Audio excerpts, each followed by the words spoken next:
votes for their country.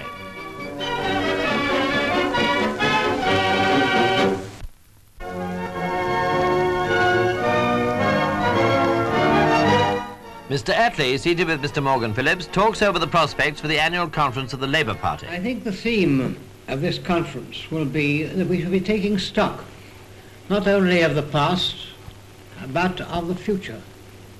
We are deeply conscious of the great issues that are facing this country and the world.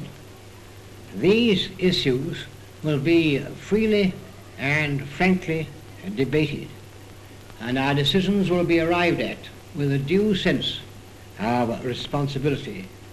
For it's our firm determination to do our best for our country and for the world. At Holy Trinity Parish Church, Morecambe, the leaders of the party worshipped on the Sunday preceding the opening.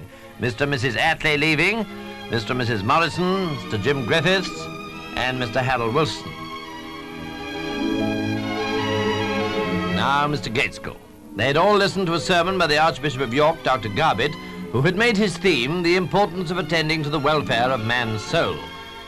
This 51st annual conference, which now represents a party of nearly 6 million members, was the first held in opposition since 1940 and was devoted to working out the general lines of policy on which another Labour government would operate. Great interest attached to the elections to the National Executive, of whom Mr. H. Earnshaw, second from the right, was the current chairman.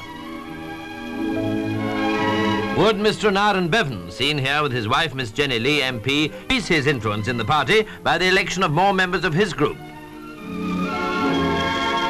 Mr. Mikado and Mrs. Barbara Castle were standing for re-election. Mr. Harold Wilson's chances were much fancied. When the results were announced, they showed complete success for all the Bevanite candidates, while Mr. Morrison himself was not elected.